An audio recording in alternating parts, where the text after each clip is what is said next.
Well, the next thing on my calendar is a hearing in the Health Subcommittee of the Energy and Commerce, Energy and Commerce Committee, and the topic of the hearing is our response to the H1N1 flu epidemic. And I think what we'll end up focusing the most on during this hearing is the shortage of the vaccine. The way a hearing usually works is call it to order. Members of the committee get to make opening statements of a couple of minutes in length.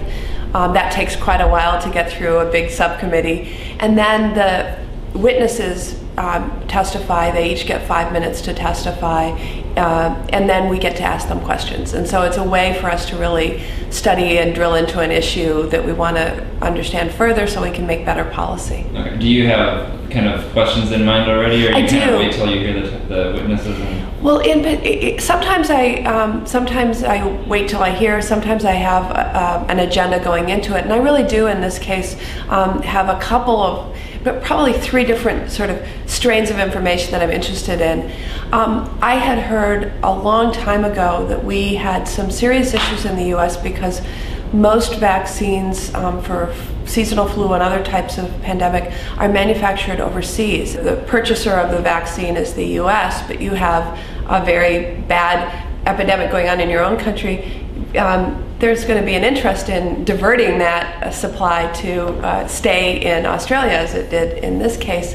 And so we really need to have the ability to manufacture vaccine here in the U.S. if we're going to guarantee the supply to the people here in the U.S. I mean, I don't know if you've been involved in that particular issue much. I have. Because I read, I mean, I'm sure you know the method of vaccines where the chicken egg method is, a very old method. And I read, I think it was in Forbes, there's a couple companies working on new methods that could potentially turn over in several weeks.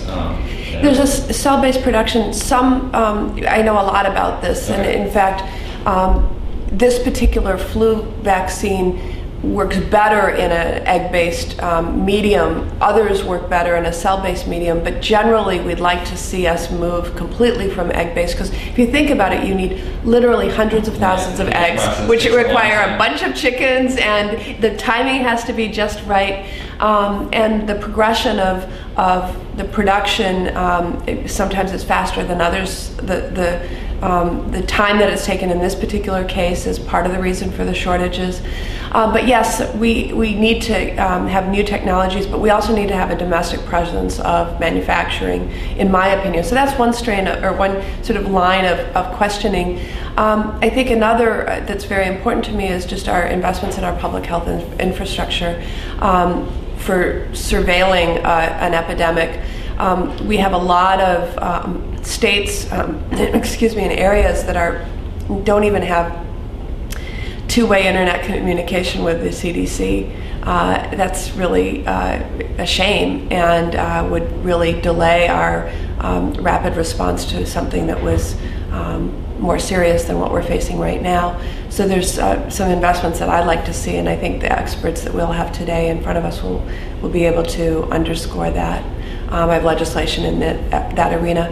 And then I would also say, and you sort of hinted at it in your question, that there's innovations going on all over the place, including in the Madison area, where we have a company called FluGen that has ways of adding what's called an adjuvant to vaccine to sort of extend the effectiveness, and so a small dose could be maybe used for 10 people rather than 2 people.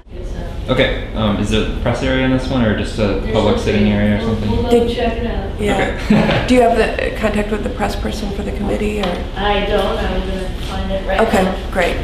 Hopefully they won't give you any trouble in terms of, it'll be long, and well, that's what hearings are. It's a topic I would be interested in anyway, so that's fine. Excellent.